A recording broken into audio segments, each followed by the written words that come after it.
नमस्कार, मैं हूं आपके साथ आस्था कौशिक। बड़ी खबर शाहजहांपुर से हमें मिल रही है। पूर्व विधायक के घर पर बुलडोजर चला है। रोशन लाल वर्मा की अवैध संपत्ति पर बुलडोजर चलाया गया है। स्वामी प्रसाद मौर्य के साथ समाजवादी पार्टी में ये शामिल हुए थे। अवैध संपत्ति की जांच के बाद इन पर यह कार्रवाई हुई है। थाना निगोही कस्बे का ये पूरा मामला है। स्वामी प्रसाद मौर्य के साथ समाजवादी पार्टी में शामिल हुए, चुनाव से ठीक पहले, और अब प्रशासन का बुलडोजर चला है। शाहजहांपुर पूर्व एमएलए के घर पर यह बुलडोजर चला है, जिनका नाम है रोशन लाल वर्मा। इन्होंने भाजपा का साथ छोड़कर स्वामी प्रसाद मौर्य के साथ समाजवादी पार्टी का दामन चुनाव से पहले थामा था, और अब जांच के बाद इनकी ये संपत्ति अवैध पाई गई है। अतिक्रमण इसमें सामने आया है, जिसके बाद प्रशासन ने कार्रवाई करते हुए इस अतिक्रमण को ढाने का काम किया है। रोशन लाल वर्मा के घर बुलडोजर चला है। पूर्व एमएलए की अवैध संपत्ति पर बुलडोजर चला है।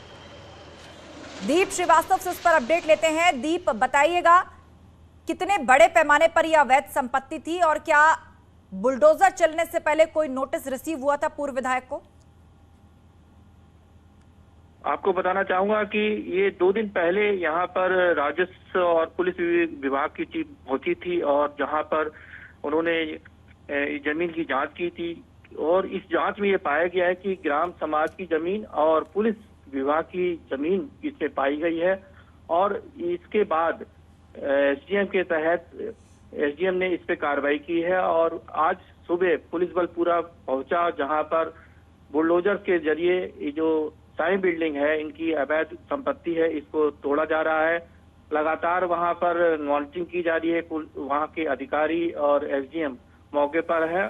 बताया जा रहा है कि ये इन्होंने जमीन अवैध कब्जाई थी, और यहाँ के ग्रामीण और स्थानीय लोगों ने बराबर शिकायत की थी कि कोई ये बिल्कुल, और उसके बाद जांच हुई और जांच में पाया गया कि ये संपत्ति अवैध है, और उसके बाद प्रशासन ने अपनी कार्रवाई की और बुलडोजर चला रोशन लाल वर्मा के घर पर। जानकारी के लिए शुक्रिया दीप आपका।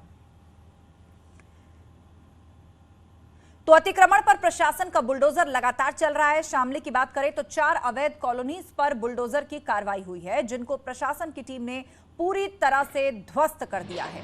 बताया यह जा रहा है कि ये सभी कॉलोनी अवैध तरीके से विकसित की गई थी। बरेली में साइबर ठग के मकान पर प्रशासन ने बुलडोजर चलाया है, तो संभल में भी अतिक्रमण पर बुलडोजर की कार्रवाई हुई है, जिससे पूरे इलाके में हड़कंप मच गया है। अवैध संपत्तियों को ढाने का काम किन किन जगहों पर देखने को मिला है, वो हम तस्वीरों के माध्यम से आपको दिखा रहे हैं। शामली और संभल समेत बरेली में ये कार्रवाइयां हुई हैं। शहर शहर किस तरह बाबा का बुलडोजर चल रहा है अवैध संपत्तियों पर, या फिर उन जमीनों, मकानों और दुकानों पर जिनको जबरदस्ती कब्जा करके बनाया गया है। 3 बड़ी कार्रवाइयां शामली, बरेली और संभल में हुई है। शामली में तो पूरी कॉलोनी अवैध बसाई गई थी, जिस पर प्रशासन के बुलडोजर द्वारा यह कार्रवाई की गई है।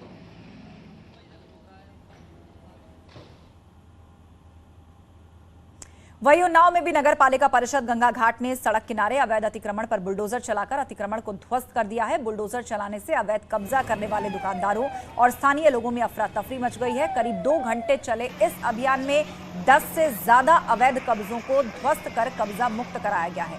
अवैध अतिक्रमण के खिलाफ अभियान 1 सप्ताह तक जारी रहेगा।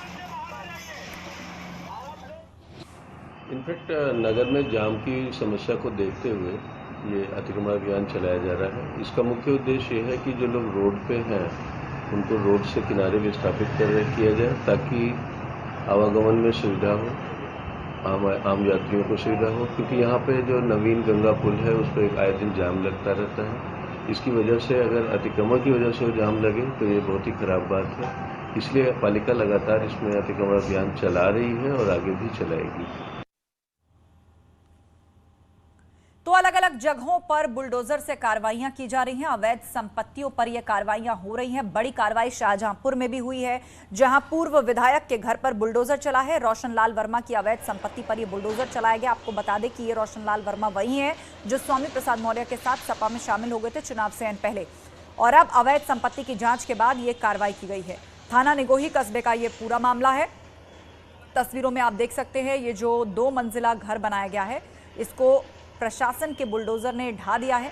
रोशन लाल वर्मा की ये अवैध संपत्ति जांच के बाद जो सामने आया कि ये संपत्ति पूरी तरीके से अवैध थी, गलत तरीके से इसको बनाया जा रहा था, और फिर प्रशासन के 2 बुलडोजर्स ने मिलकर इस पूरे दुमंजिली इमारत को ध्वस्त कर दिया। पूर्व एमएलए है रोशन लाल वर्मा, समाजवादी पार्टी में ये शामिल हुए थे चुनाव से पहले, स्वामी प्रसाद मौर्य के साथ मिलकर ही ये सपा में शामिल हुए थे, लेकिन अब जो अवैध संपत्ति पकड़ी गई है उस पर यह कार्रवाई हुई है।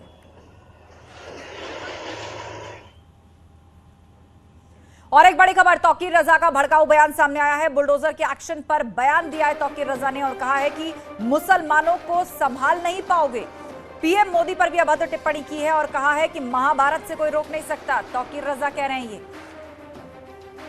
बड़ी खबर इस वक्त आपको बता दें, बुलडोजर के एक्शन पर किस तरह के रिएक्शन आ रहे हैं। तौकीर रजा का भड़काऊ बयान सामने आया है जिस पर वो कह रहे हैं कि मुसलमानों को कोई रोक नहीं सकता, महाभारत को कोई नहीं रोक सकता। इतना ही नहीं, प्रधानमंत्री मोदी पर भी उन्होंने अभद्र टिप्पणियां की हैं।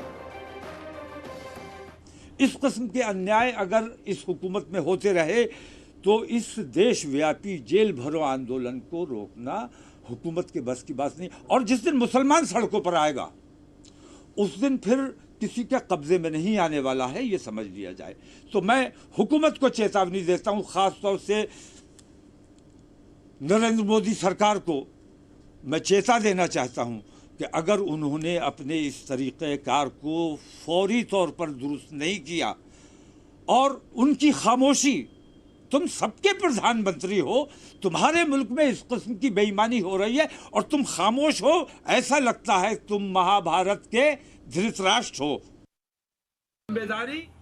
और आपको बता देते हैं आखिर कौन है मौलाना तौकीर रजा। इत्तेहाद मिल्लत काउंसिल के अध्यक्ष हैं, दरगाह आला हजरत से भी उनका ताल्लुक है और इसी साल कांग्रेस में ये शामिल भी हुए थे। बीजेपी नेता निदा खान के ससुर लगते हैं ये रिश्ते में।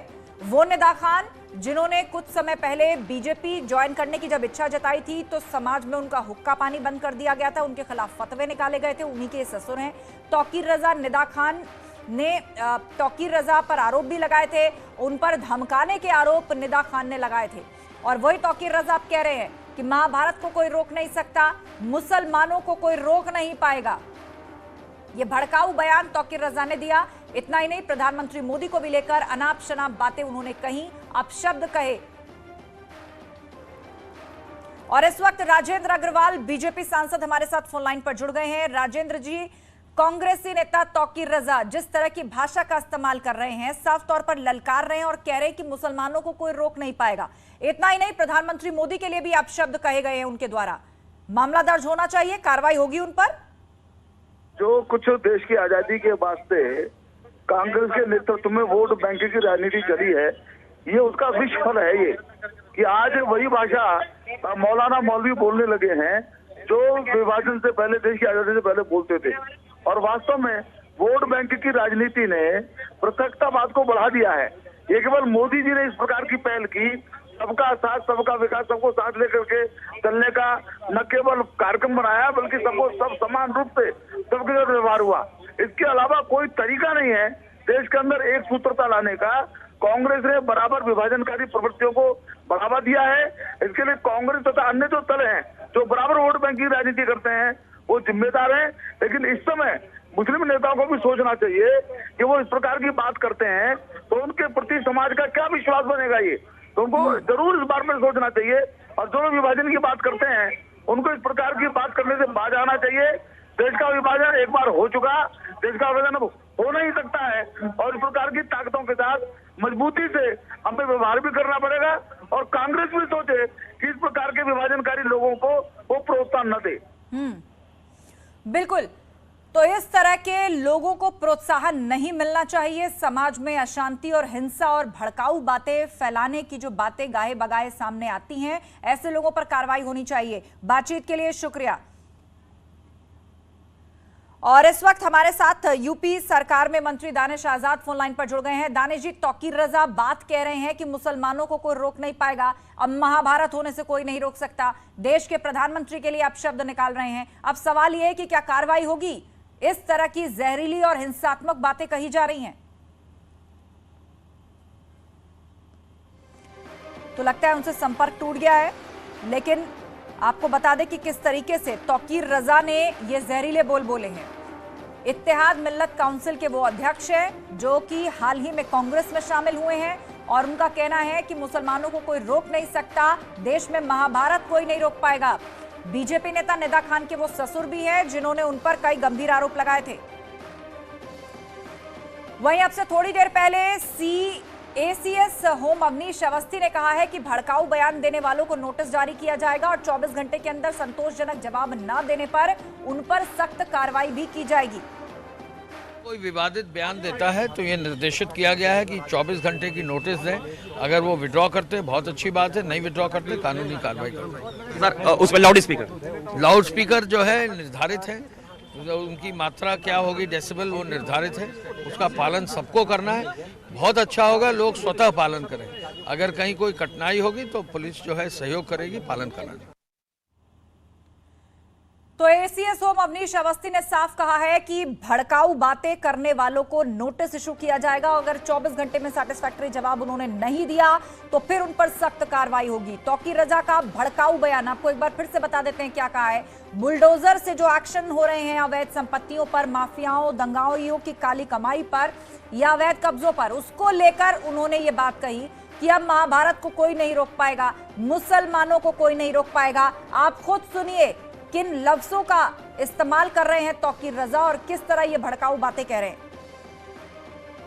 इस किस्म के अन्याय अगर इस हुकूमत में होते रहे तो इस देशव्यापी जेल भरो आंदोलन को रोकना हुकूमत के बस की बात नहीं। और जिस दिन मुसलमान सड़कों पर आएगा उस दिन फिर किसी के कब्जे में नहीं आने वाला है, ये समझ लिया जाए। तो मैं हुकूमत को चेतावनी देता हूं, खासतौर से नरेंद्र मोदी सरकार को मैं चेता देना चाहता हूं कि अगर उन्होंने अपने इस तरीक़ेकार को फौरी तौर पर दुरुस्त नहीं किया और उनकी खामोशी, तुम सबके प्रधानमंत्री हो, तुम्हारे मुल्क में इस किस्म की बेईमानी हो रही है और तुम खामोश हो, ऐसा लगता है तुम महाभारत के धृतराष्ट्र हो। और अब बड़ी खबर प्रयागराज से मिल रही है। महंत नरेंद्र गिरी के करीबी की संदिग्ध मौत हो गई है। आदित्य नारायण मिश्रा की सड़क हादसे में मौत की खबर है। बरेली में सड़क हादसे में मौत हुई आदित्य नारायण मिश्रा की। इनोवा गाड़ी से वो जा रहे थे।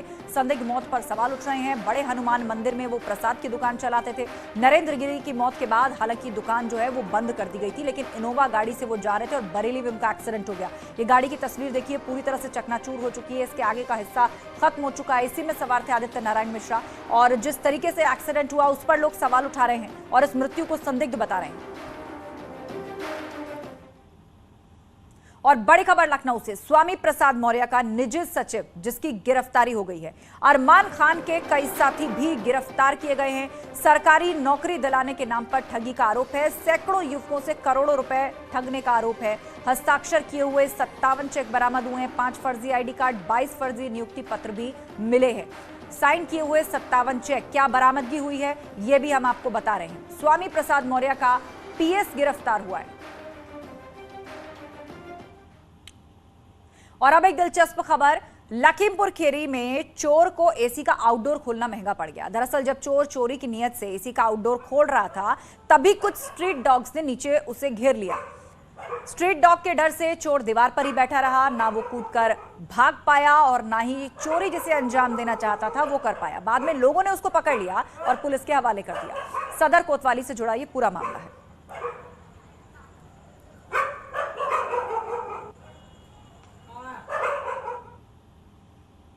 झांसी में घूसखोर लेखपाल का वीडियो सामने आया है। वीडियो में लेखपाल रिश्वत लेने की बात कर रहा है। लेखपाल 50% कैश लेने की बात करता दिख रहा है और तो और वीडियो में रिश्वतखोर पैसा अफसरों तक पहुंचाने का दावा भी कर रहा है। वीडियो सामने आने के बाद DM ने लेखपाल को सस्पेंड कर दिया है और FIR भी दर्ज की गई है। ये वीडियो बबीना ब्लॉक में तैनात एक लेखपाल का है।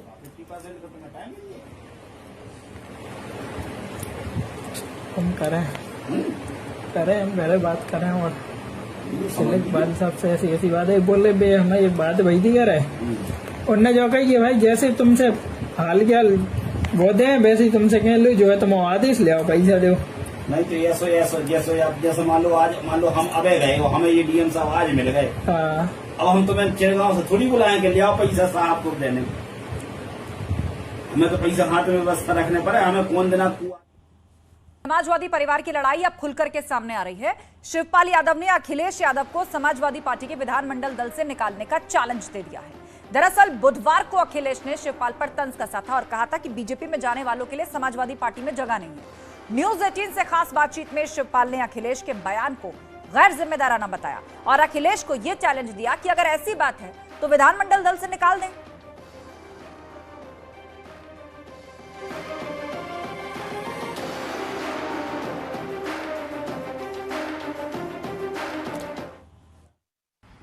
एक राजनेता ने गैर जिम्मेदाराना बयान दिया है। वैसे तो मैं समाजवादी विधानमंडल दल का 111 विधायक जो हैं उसका सदस्य हूँ, और अगर ऐसा उनको लगता है कि मैं बीजेपी में हूँ तो मुझे विधानमंडल दल से शीघ्र निकाल देना चाहिए। वो बड़ा सवाल नहीं है। वो देखिए, जो बीजेपी से मिलेगा वो समाजवादी में नहीं रहेगा, जो बीजेपी से मिलेगा वो समाजवादी में नहीं रहेगा।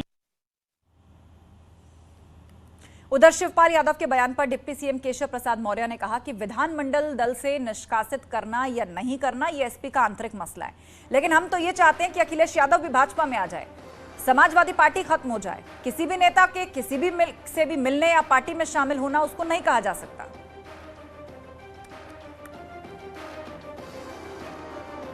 आरोप ये है, समस्या है वो सपा अपना हल करे। भाजपा मजबूत है, भाजपा मजबूत रहेगी, भाजपा आगे भी मजबूत होगी। हमें सपा की समस्या से कोई लेना देना है। हम तो चाहते हैं सपा समाप्त हो जाए। संपर्क करने के लिए हमें अखिलेश यादव जी वो भी संपर्क करें, हम संपर्क करने को तैयार हैं।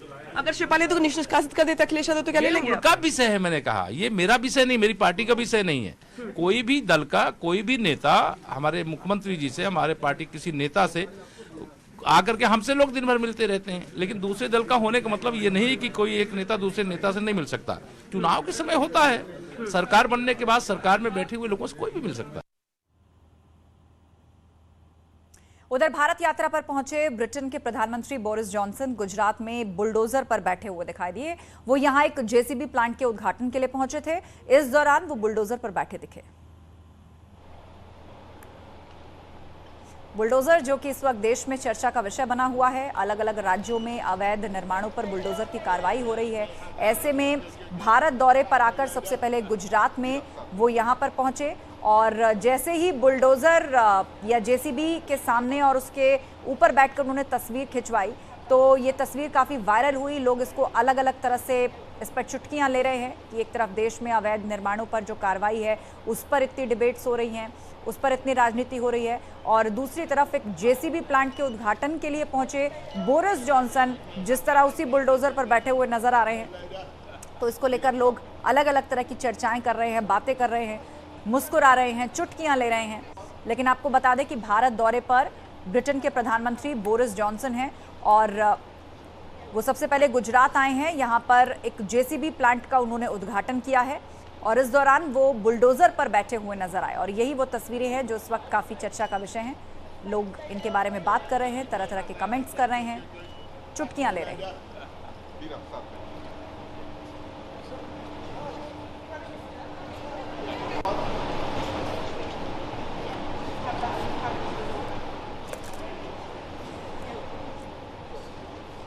तो बोरिस जॉनसन ने इस प्लांट का उद्घाटन ऐसे समय पर किया है जब देश में इस वक्त एक ऐसा माहौल बना हुआ है बुलडोजर को लेकर कि क्या जो अवैध निर्माणों पर इसकी कार्रवाइयां हो रही हैं क्या वो सही हैं। पक्ष और विपक्ष दोनों अपनी अपनी दलील दे रहा है, लेकिन कुल मिलाकर इस वक्त देश के कई राज्यों में बुलडोजर चर्चा का विषय बना हुआ है और इसी माहौल के बीच इस प्लांट का उद्घाटन होना और बोरिस जॉनसन का, ब्रिटेन के प्रधानमंत्री का बुलडोजर पर इस तरह बैठकर तस्वीरें खिंचवाना या उसके साथ नजर आना, एक मौका लोगों को मिल गया है इस पर बात करने का। आगे बढ़ते हैं। गुरु तेग बहादुर के 400वें प्रकाश पर्व के मौके पर पीएम नरेंद्र मोदी लाल किले से देश को आज संबोधित करेंगे। रात 9:15 बजे प्रधानमंत्री देश को संबोधित करेंगे। पीएम मोदी ने कार्यक्रम में शामिल होने को लेकर ट्वीट करके इसकी जानकारी भी दी है और देश के इतिहास में नरेंद्र मोदी ऐसे पहले प्रधानमंत्री होंगे जो लाल किले से सूर्यास्त के बाद भाषण देंगे। प्रधानमंत्री का भाषण लाल किले की प्राचीर से नहीं बल्कि लॉन से होगा और इस अवसर पर पीएम एक विशेष सिक्का और डाक टिकट भी जारी करेंगे। संस्कृति मंत्रालय के मुताबिक लाल किले से मुगल शासक औरंगजेब ने 1675 में सिखों के 9वें गुरु तेग बहादुर को फांसी देने का आदेश दिया था और इसी वजह से आज यहीं सिखों के 9वें गुरु को नमन किया जाएगा। इस मौके पर 400 सिख संगीतकार कीर्तन करेंगे। कार्यक्रम का आयोजन संस्कृति मंत्रालय, दिल्ली सिख गुरुद्वारा प्रबंधन कमेटी के सहयोग से किया जा रहा है। कार्यक्रम में कई राज्यों के मुख्यमंत्री और प्रमुख सिख नेता भी शामिल होंगे। इसमें 400 सिख जत्थेदारों के परिवारों को भी आमंत्रित किया गया है। इसमें अमृतसर के गोल्डन टेम्पल मंदिर के सभी लोग शामिल हैं। गुरु तेग बहादुर के 400वें प्रकाश वर्ष पर सीएम योगी ने ट्वीट करके बधाई भी दी है और उन्होंने लिखा है, महान संत, अद्वितीय योद्धा, सिखों के 9वें गुरु, मानवीय मूल्यों के संरक्षक, अत्याचार और अधर्म के विरुद्ध संघर्ष का संदेश देने वाले हिंद दी चादर गुरु श्री तेग बहादुर जी महाराज के प्रकाश पर्व पर उन्हें कोटि कोटि नमन एवं सम्मान। श्रद्धालुओं को बधाई। रुकेंगे एक ब्रेक के लिए, जल्द होंगे हाजिर, कहीं मत जाइएगा।